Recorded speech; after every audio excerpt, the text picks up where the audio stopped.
2 years ago, the word that came to me for the year was the year of acceleration. And then other people started writing about that as well. So I thought, okay, that was the Lord speaking to me. And so I didn't think that meant like, I mean, I knew that meant like spiritually just like growing a whole lot, like in leaps and bounds, and just coming to the fullness of the Spirit. But I didn't know that would mean like time would pass by so much quicker. Because I'm like, man, time is flying. And I'm like, God, I really want to redeem the time. I don't want to waste my time with things that are good, but not best. Because, like, before I used to think, okay, if it's not bad, I won't cut it out. Or if it's good, I'll keep it up. But it's like God is bringing me to a place of, it hurts because it's a pruning that's cutting off the things that aren't not necessary, or at least reprioritizing for a while. And I believe this is the cry of a generation that it's not just like a generation, it's whoever is willing to take this up. So if you're old or young or whatever, it doesn't matter. It's just if you're willing. Saying that, God, we want to walk in the things that you have called us to. We want to believe the Word. Because we don't believe the whole Bible yet. Because we're not operating in the whole thing yet.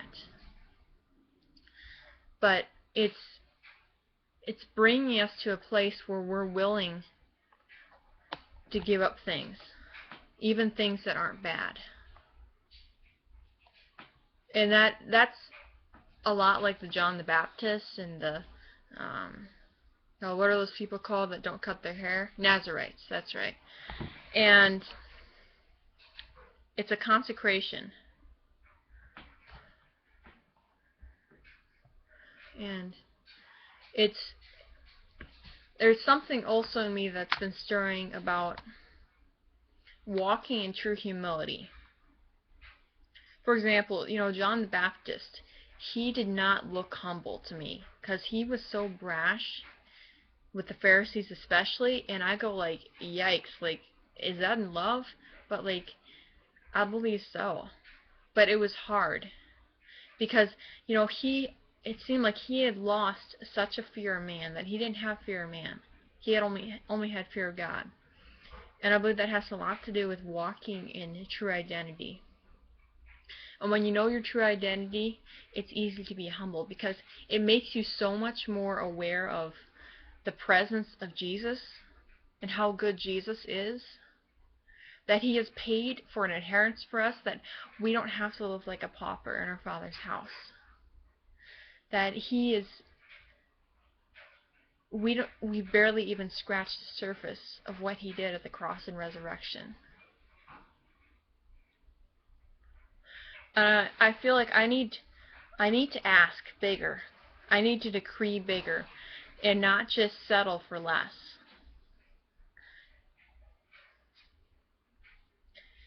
It's especially like things like heavenly encounters, we think, well, that's just for a few special people. But we don't realize that God bought us with his own blood, that he stripped the veil away. It was split down the middle to give us access.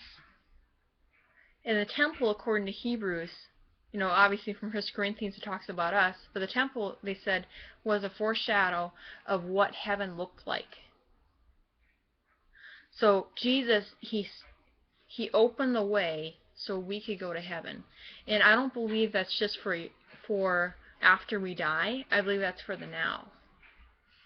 So, and I don't believe this is just theory because I've experienced this. And it talks about, and I think it's Hebrews 5 or 4, that we may boldly approach the throne of grace in a time of need, that we may obtain mercy. And we always have a time of need. As long as we're on this earth, we still have problems, we still have situations, we still have things that aren't worked out.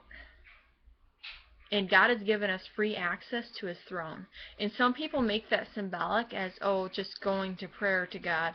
But when you take that literally, it's so powerful.